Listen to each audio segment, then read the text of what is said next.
Hello, friends, and welcome to In the Know with Exonify, your 25-minute TLDR into the biggest topics impacting the workplace today.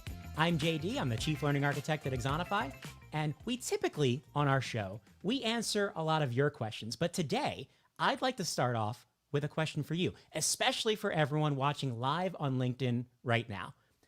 The question is, which of the following topics do you think we should talk about today? Do you think we should talk about A, vending machines, B, why Top Gun Maverick may be the best sequel to any action movie, C, how to use multiple choice questions to foster learning and knowledge retention, or D, none of the above? Which do you think we should talk about today? Of course, the answer is C. We're here to talk about the power of good multiple choice questions, but that's the problem. The problem is the answer is always C, or the longest option with all of the workplace appropriate language. And that's the problem we're going to solve with you here today. We're joined by Patti Shank, author of the book, Write Better Multiple Choice Questions to Assess Learning, who's going to help us figure out why writing a good multiple choice question is just so dang difficult, or at least it seems. But before we say hello to Patti, let's take a look at our feature story. Is there any other educational tactic out there that strikes fear into the hearts of people like the multiple choice question? Case in point, some of you right now are freaking out because that's a ballpoint pen and not a number 2 pencil sitting on top of the test answer sheet in the picture on the slide right there. The damage has clearly been done. And that's something we always think about in the work we do at Exonify, because question-based learning is at the core of our learning approach. But there are a few things we need to do before introducing questions as part of people's daily training experience. We have to make sure people understand why questions are an important part of workplace learning. And we need to make sure the questions themselves are of the highest possible quality. We've all taken multiple choice tests where the questions or the answers are ridiculously simple, or maybe the questions feel like they're obviously designed to trick us. So to use questions like we do at Exonify, we need to first help organizations move beyond a world where assessments are written at the last minute and everyone's required to get 100% on every exam in 2 attempts, of course, multiple attempts, of course, or else you might end up on the naughty list. We need to move beyond that world. And frontline workers around the world have actually answered 518 million questions in Exonify so far this year. That means we're on pace to exceed 1 billion questions answered. But before we talk about what makes a good multiple choice question a good multiple choice question, let's take a look at how many ways Exonify uses questions to improve workplace performance. And it's a segment that I'm calling Exonify. Lots of questions, even more answers. Most people know Exonify for its reinforcement training, the use of questions to reinforce knowledge. The typical Exonify training session includes 3 to 4 questions that ask an employee to apply their knowledge to solve a problem. Now, this knowledge could be related to something they just learned in training, or it could be something they learned a long time ago, but they need to remember long term. Exonify uses a combination of spaced learning and retrieval practice to ensure long-term knowledge retention, so employees are always ready to apply what they've learned on the job. But reinforcement is just one of the ways we use questions. We also use questions to teach new information through application. We use questions as part of formal assessments with all the familiar features, things like passing scores and retakes. We use questions as part of certification programs to make sure people walk away with the right information after completing compliance training. And we also use questions within our survey programs to measure anything and everything about employee sentiment. Questions aren't just core to the Exonify learning experience, they actually power the Exonify platform. And that's because the ongoing use of questions allows you to pick up lots of data about people, what they know, and how their knowledge is changing over time. The first time someone answers a question, we establish a baseline. This helps us determine where to focus continuous learning and reinforcement for each person. Then, as they continue to answer questions of increasing difficulty, we're measuring their current knowledge. So instead of an assessment that maybe kinda but not really measures if a person's knowledge improved after training, questions actually help us determine what someone knows right now. But performance isn't just about what you know, it's also about your willingness to apply what you know in the moment. And that's why you actually rarely find a submit button attached to an Exonify question. Instead, we ask employees to self-assess their confidence in their answer. And this gives us another critical data point to use across the learning experience. Now, most organizations don't use nearly as many questions as those that use Exonify, so we built an entire marketplace to help out, with over 650 topics, most of which include video and questions to help L&D teams get started with this approach. 60% of our customers use the marketplace, and so far this year, their employees have answered more than 54 million questions, about 10% of the total that I mentioned earlier. And one of the best parts of our marketplace, as compared to other off-the-shelf providers, is that the data collected through question-based learning helps us understand the impact of the training. Because people use Exonify every day, we can tell which topics are being prioritized across the community based on engagement numbers. Then we can determine, is the content actually working based on our measurements of knowledge lift over time? So here's a real quick example. Here's the list of most prioritized marketplace topics for the year, not based on how many organizations added the content to their platform, but based on how it's being used in terms of questions answered. And the most answered topic, which is an unfortunate sign of the times, is actually how to survive an active shooter event, with more than 4.2 million questions answered to date. But we're not just measuring the use of the content, remember, we're also measuring change through the use of that content. So here you can see as an example, employees who completed training in foodborne illness, which is something I want every employee who handles food to know a whole lot about. They're actually 38% more knowledgeable today than they were to begin with. And by begin with, I mean immediately after they were trained on the topic. So what we're doing is we're bumping up the knowledge, and then we're sustaining it long-term by using questions to reinforce that knowledge. So to wrap up, questions are a great assessment tool. They can do a lot more, though, than just quiz or test. Questions give people a chance to practice applying their knowledge in a risk-free way that fits easily into the workflow. And the more people practice, the more ready they'll be when it comes time to apply what they've learned. And that's today's feature story. Today's feature story was quite literally brought to you by Exonify Reinforce. Exonify Reinforce makes sure your employees remember the most important things they need to know on the job using bite-sized bursts of information and proven learning science techniques. Grow and sustain frontline knowledge from onboarding and beyond with personalized adaptive learning. To build a confident, high-performing frontline team with learning that always sticks, head over to exonify.com/product/reinforce. And now I'm excited to welcome our guest, Patti Shank. Patti is an internationally known and award-winning workplace learning expert, instructional designer, researcher, and author who is constantly listed on the lists of most influential people in e-learning. Side note, she included the word regularly multiple times in her bio, and I can't say the word regularly, as you can tell, so I've replaced it. Patti, just heads up. Patti's also a familiar, regularly speaking at training and learning technology conferences and is the author of multiple books, many of which are sitting behind me, including this one, Write Better Multiple Choice Questions to Assess Learning. Her books offer practical tactics for improving outcomes based on training and other research. Patti Shank, you're in the know with Exonify.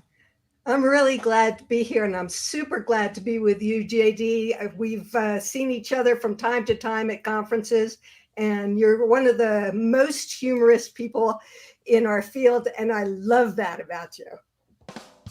Hey, sound effects. But thank you so much. We regularly see one another out and about when we've been out and about. We do.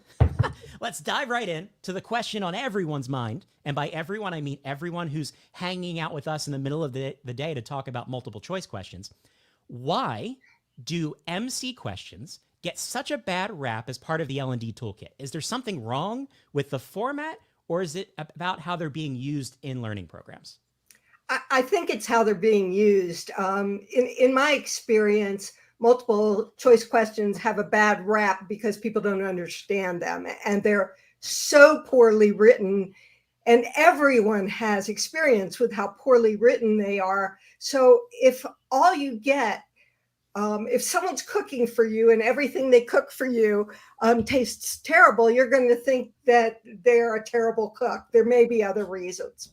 But as you said earlier, questions are at the heart of learning, and it actifies, it makes our brain have to think.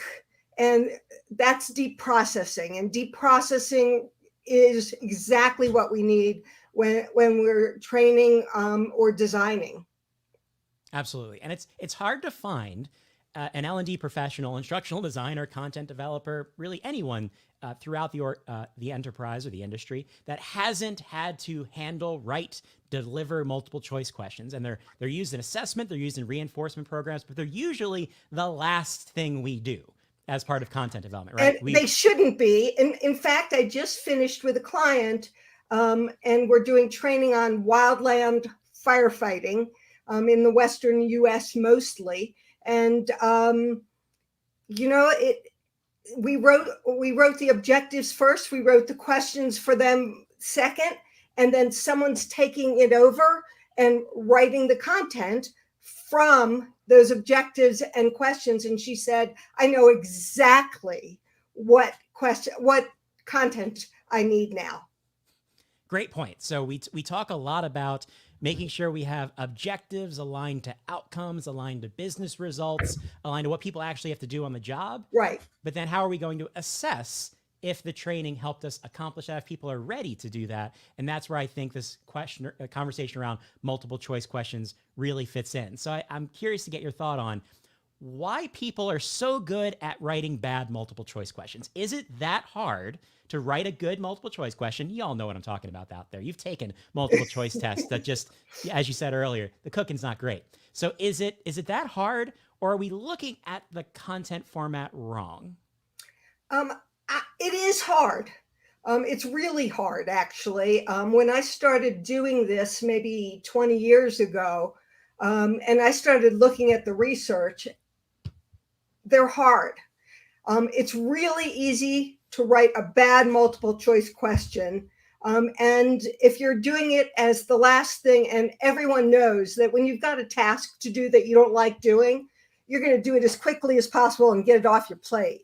They're hard to write well, very hard. But if you can write a good multiple choice question, you can write good questions in general.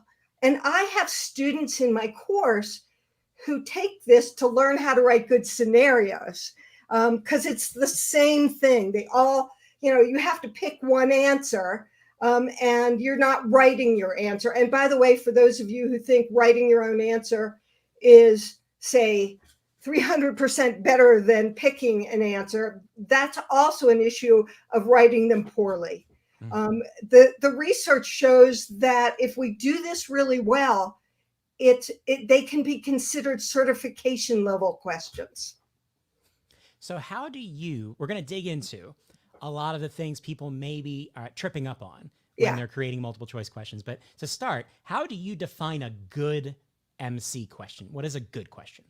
So a good question has at least these two characteristics, and they're both really hard. One, they measure the right things, not the things that are easiest to measure, but they measure important aspects of a well-written learning objective. And those aren't easy to do. I teach it, and people get measurably better during that period of time, but you have to keep practicing, and they are written correctly so that they don't trip you up. Tricking people is an absolute no-no. And they're written in a way that's easy to understand what it is you're asking. Right, because learning should be challenging, but the challenge should be in applying your knowledge, not in understanding what you're being asked to do. Right. Or how you navigate. Right. Schrock and Coscarelli, who wrote probably the best hard to read book on this subject, which is why I ended up writing the book. Right. That book said that your questions should measure the actual intellectual task that someone has to do while doing the task, and not remember whether they remember the content.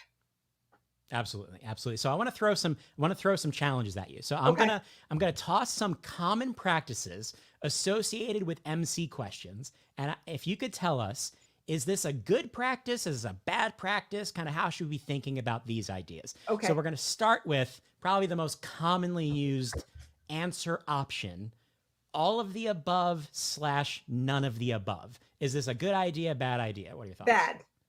It's bad because people who are good at taking tests know that all of the above is usually the correct answer and none of the above is pretty much never the correct answer. Why on earth would you ask a question that tells you nothing about what people know? When you think about it that way, it's so obvious, right? But then Right. you kind of get trapped into using some of these common practices. But right, they are bad. And I think it's a great example of underestimating the savviness of the employee or the person taking the test, because I don't know if anyone else out there did this. You learn how to break tests, right? Especially as part of being in school. So when you see certain indicators in a question, you lean in that direction just because of the thousands of questions you've answered. It's gotten you this far. So Right. that's why good reason not to do all / those none are, of the above. That's either, it's a clue. Yeah. And we absolutely. don't want clues. Totally. It's not a scavenger hunt. So next one, what about questions that have lots of answer options? So we're talking like A, B, C, D, E, F, G, just a lot of options there. Generally, no, not a good choice.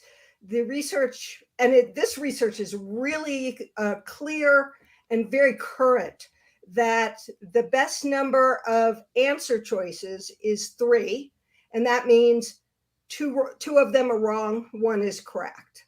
There are lots of nuances here, though, where there are some some question types where you might want a bunch of answer choices.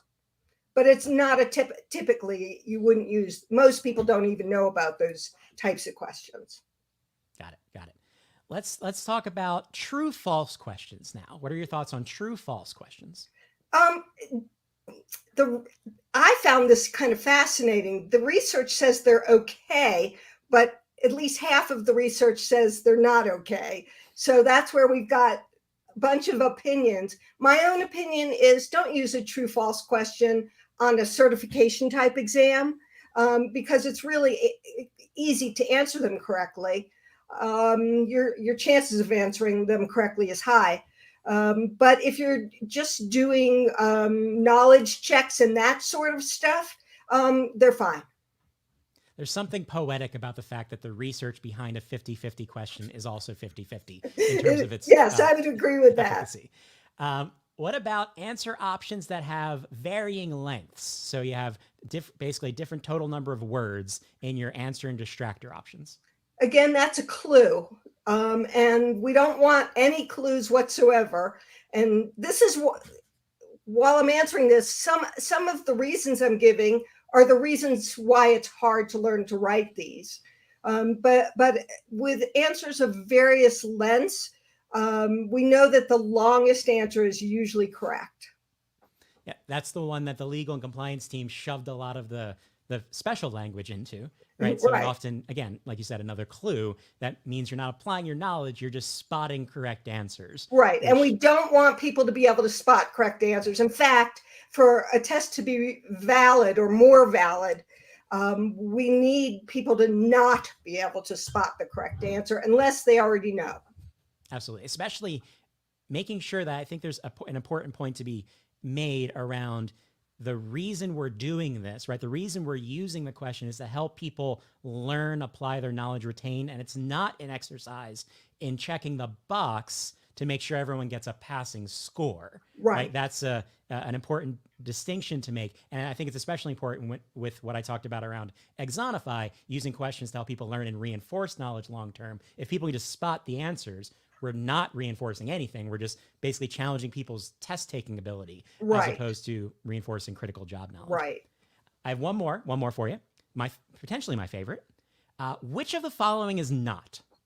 So questions that are stated in a negative way.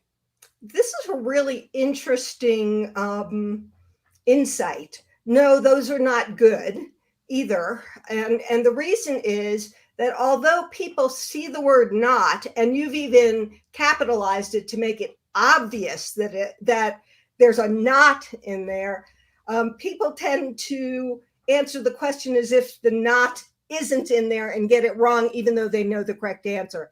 And one of the things we don't want is for people to know the content and not get the question correct.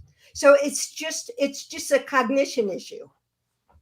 Yeah, the way I tend to think about it is you're forcing someone to think backwards, and that has Right. to be the least scientific way to explain that, right? But just the Right. idea of I'm flipping my understanding of the information, and again, you're making it hard for me to understand what you're asking me to do, not Right. challenging what I understand and what my knowledge and ability to apply that knowledge might Right. be.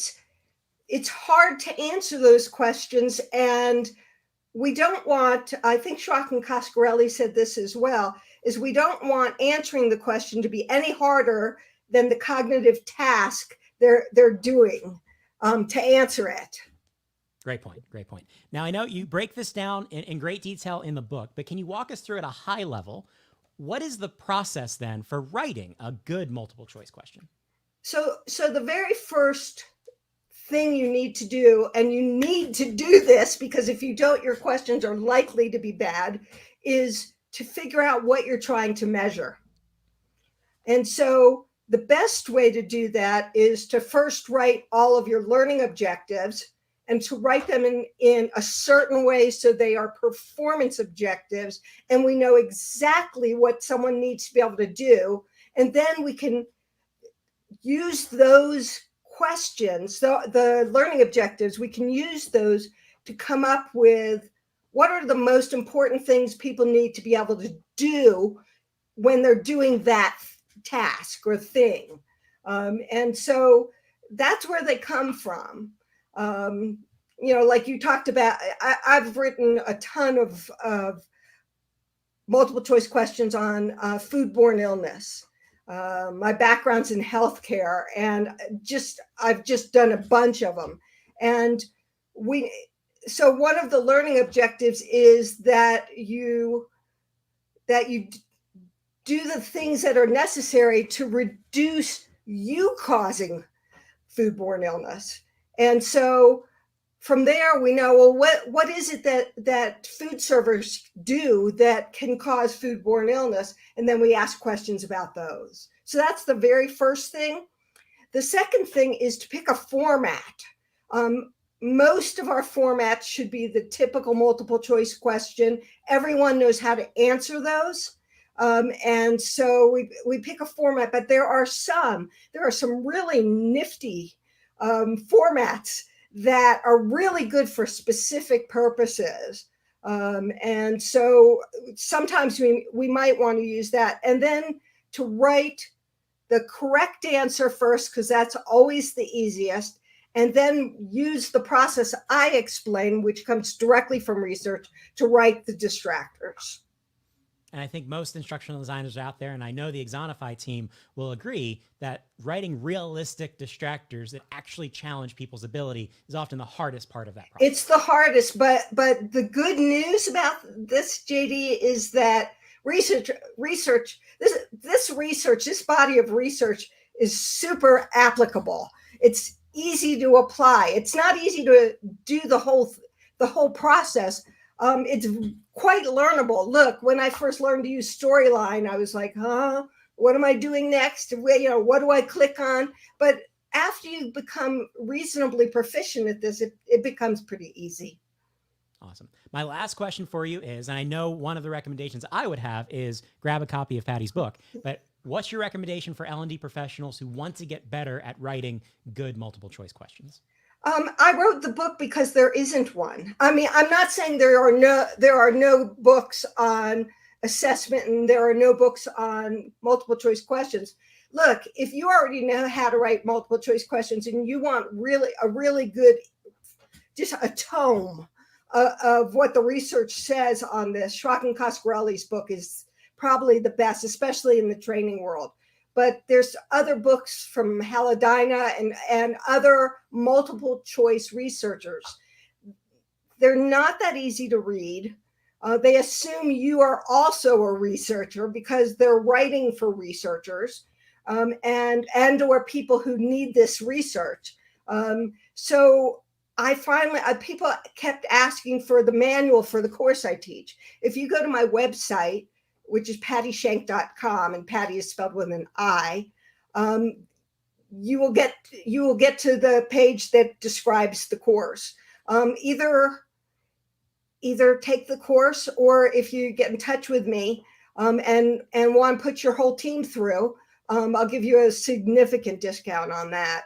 And I've done that. Most of the people who take my course come with a team of 8 or 10 or 12 people, somewhere around that. That's the best way. And if the course is too expensive for you, get the book. Great recommendations. Great point. Great service to the professional community, in my opinion. So thank you. Thank you so much, Patti, for hanging out with us today, sharing your insights in what seems like a simple but is very challenging and meaningful part of workplace learning practice. So you kind of mentioned, but how can people reach out to you if they're interested in the book, interested in your course, want to follow your work? How can they reach out? Probably the best place to find everything that I have out there is on pattishank.com, and it's PattiShank, as you can see on the screen. .com, and I'm pretty easy to reach by email also. It's Patti@pattishank.com.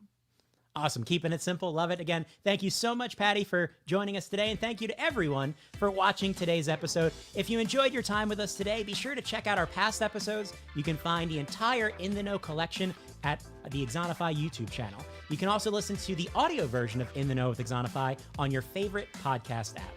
And we may not have a new episode next week, but that doesn't mean you can't connect with the Exonify community.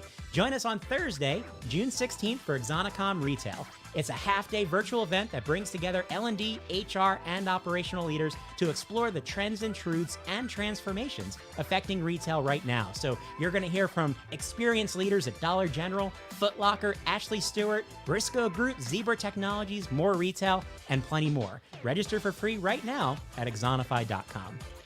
And then, 2 weeks from today, join us for the next episode of In the Know. We'll be joined by Ingrid Carreras from Sonnet Insurance, who's going to share her insights into applying curation and AI-powered authoring tools to accelerate content development in a fast-changing, highly regulated business. Until then, I've been JD. Now you're in the know, and always remember to ask yourself the important questions. Like, why didn't they include the word gullible in the dictionary? I'll see you next time.